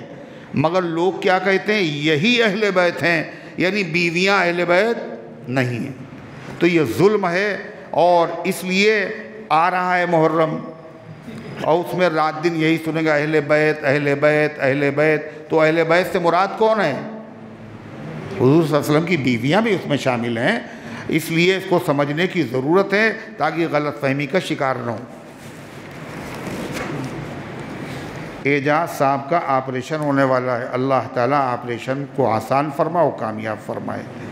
کیا سود کا پیسہ غریب کو دے سکتے ہیں؟ غریب ہی کو دے سکتے ہیں، غریب کو دے سکتے نہیں، غریب ہی کو دے سکتے ہیں، مسلمان ہو یا غیر مسلم ہو۔ اگر ضرورت مند ہے، غریب ہے، تو اس کو دے سکتے ہیں، اور بغیر ثواب کی نیت کے۔ ثواب کی نیت کرنا اس کے اوپر گناہ ہے، اپنے کسی ذاتی استعمال میں اسے استعمال نہیں کر سکتے۔ تشہد کسے کہتے ہیں؟ التحیات پڑھنے کو تشہد کہتے ہیں۔ کیا تشہد کے بغیر نماز ہو جائے گی؟ تشہد پڑھنا، التحیات پڑھنا نماز میں واجب ہے۔ کیا ہے؟ واجب۔ ہر واجب کا حکم یہ ہے کہ اگر واجب کو بھولے سے چھوٹ جائے تو سجدہ سہو کرنے سے نماز ہو جاتی، اور اگر جان بوجھ کے چھوڑ دے کوئی واجب کو تو نماز کو دہرانا، لوٹانا واجب ہے۔ تشہد التحیات پڑھنا بھی واجب ہے، التحیات کی مقدار بیٹھنا بھی واجب ہے۔ اگر کوئی آدمی اس نے التحیات نہیں پڑھا لیکن وہ التحیات جتنی دیر پڑھی جاتی اتنی دیر بیٹھ بھی اگر گیا تو کیا ہوگا؟ سجدہ سہو واجب نہیں ہوگا، اس کی نماز بولو ہو جائے گی۔ اللہ کے نبی علیہ السلام نے فرمایا اذا قلت هذا او فعلت هذا فقد تمت صلاتک، جب تم نے یہ الفاظ کہہ لیے یا تم نے اتنا کر لیا تو تمہاری نماز مکمل ہو گئی، لیکن جان بوجھ کر ایسا کرے گا تو یہ خلاف سنت ہوگا۔ سنت کیا ہے؟ التحیات پڑھنا چاہیے۔ لوگ یوں ہی کہتے کیا تشہد کے بغیر نماز ہو جائے گی، بہت سے لوگ یوں ہی کھڑے ہو جاتے ہیں۔ دیکھیے ایک بات سن لیجئے، یہ اچھا سوال ہے۔ جماعت میں آپ شامل ہوئے، امام صاحب و مقتدی لوگ بیٹھے ہوئے ہیں، اگر آپ بیٹھ گئے امام کے ساتھ تو جب امام اٹھے گا آپ فوراً نہیں اٹھیں گے، پہلے التحیات پوری کریں گے پھر اٹھیں گے۔ لوگ کیا کرتے ہیں؟ التحیات میں بیٹھے، امام صاحب کھڑے ہو گئے خود بھی کھڑے، ارے ہوتا نہیں ایسا کیوں ہو رہا ہے؟ پرانے نمازی کر رہے، کیوں؟ مسئلے جانتے نہیں۔ ہاں اگر وہ امام ایسا ہے اس کی اسپیڈ اتنی تیز ہے کہ آپ کو پتہ ہے اگر میں نے التحیات پڑھی تو خیریت نہیں ہے، تیسری رکعت بھی چلی جائے گی، تو التحیات چھوڑ دیجئے اور کھڑے ہو جائیے۔ اگر آپ کو رکعت پوری، ایک مسئلہ اور، اگر آپ کو رکعت چھوٹی ہے امام کے ساتھ آپ بیٹھ گئے تو التحیات پڑھیں گے، درود شریف کی پڑھنے کی ضرورت نہیں ہے۔ اور اتنی دیر بیٹھے ہوئے ہیں تو اتنی دیر کیا کریں؟ کیا اتنی دیر میں التحیات میں جو آتا ہے اشہد ان لا الہ الا اللہ واشہد ان محمدا عبدہ ورسولہ، بار بار اسی کو دہراتے رہے۔ سمجھ رہے ہیں؟ اس لیے کہ درود کب پڑھا جاتا ہے؟ اخیر میں۔ یہ قاد اخیرہ نہیں، یہ قاد اولا ہے۔ کیا وضو کرتے وقت تہبند اوپر ہو یا پنڈلی یا گھٹنا کھلا رہ جائے تو وضو ہو جائے گا؟ وضو تو ہو جائے گا، مگر ایسی جگہ کے اوپر گھٹنا کھلا نہیں ہونا چاہیے جہاں لوگوں کی نظر پڑ رہی ہو، اس لیے کہ سطر کو کھولنا یہ صحیح نہیں ہے، اور گھٹنے سطر میں شامل ہیں۔ اگلے بدھ کو درس قرآن ہوگا، اگلے بدھ کو درس قرآن نہیں ہوگا۔ انشاءاللہ 8 تاریخ کو سفر ہے اور 19 کو انشاءاللہ واپسی ہوگی، اس لیے دعا بھی فرمائیں اللہ تعالیٰ سفر کو آسان فرمائے، کامیاب فرمائے۔ اس کے بعد انشاءاللہ درس ہوگا۔ اللہم صلی علی سیدنا وعلی آل سیدنا کما تحب و ترضى عدد ما تحب و ترضى۔ اللہم انت السلام و منک السلام تبارک یا ذا الجلال والاکرام۔ اے اللہ ہم سب کی حاضری کو اپنی رحمت سے قبول فرما، ایمان کامل عطا فرما، اعمال صالحہ کی توفیق عطا فرما، اس درس قرآن کو قبول فرما لے، اس کے فیض کو گھر گھر کے اندر پہنچا دے، اس کی برکت سے عقائد، اعمال، اخلاق، معاشرے کی اصلاح فرما دے۔ اے اللہ اس کو ہم سب کی نجات اور مغفرت کا ذریعہ بنا دے۔ اے اللہ اپنے دین کی خدمت کے لیے ہم سب کو قبول فرما لے، دین کی خدمت کرنے والوں کی خدمت کے لیے ہم سب کو قبول فرما لے۔ اے اللہ سارے عالم میں ہدایت کی ہواؤں کو چلا دے۔ اے اللہ جہاں کہیں تیرے بندے پریشان حال ہیں غیب سے ان کی مدد فرما۔ دین کا کام جس انداز سے بھی ہو رہا ہے، اور اے اللہ جہاں کہیں بھی ہو رہا ہے اس کے راستوں سے جو رکاوٹیں، ان رکاوٹوں کو دور فرما۔ اے اللہ دین کا کام کرنے والوں کی عمروں میں برکت عطا فرما، شرور اور فتن سے حفاظت فرما۔ مسجد اقصیٰ کی، حرمین شریفین کی، ساری دنیا کی مسجدوں کی، تمام دینی مدرسوں کی، اے اللہ تمام اسلامی مرکزوں کی شرور اور فتن سے حفاظت فرما۔ تمام ایمان والوں، ایمان والیوں کی جان کی، مال کی، عزت کی، آبرو کی حفاظت فرما۔ اے اللہ مسجد اقصیٰ کی حفاظت کے لیے جو مجاہدین سینہ سپر ہیں، اپنے فضل و کرم سے اے اللہ ان کی نصرت فرما، حمایت فرما۔ جو ظالم یہودی اور ان کے حامی مظالم ڈھا رہے ہیں اے اللہ ان ظالموں کو عبرتناک سزا عطا فرما۔ جو بیمار ہیں ان کو شفا عطا فرما، عفیفہ سلمہ کو شفا عطا فرما، امت کے تمام بیماروں کو شفا عطا فرما۔ اے اللہ جنہوں نے دعاؤں کے لیے کہا ہے یا ان کا ہم پر حق ہے یا وہ امید رکھتے ہیں، ان سب کے نیک مقاصد میں کامیابی نصیب فرما، جو دنیا سے جا چکے ان سب کو معاف فرما، ہم سب کو اسلام پر زندہ رکھ، ایمان پر موت دے، ایمان والوں کے ساتھ حشر فرما، آمین یا رب العالمین، وصلی اللہ علی النبی الکریم برحمتک یا ارحم الراحمین۔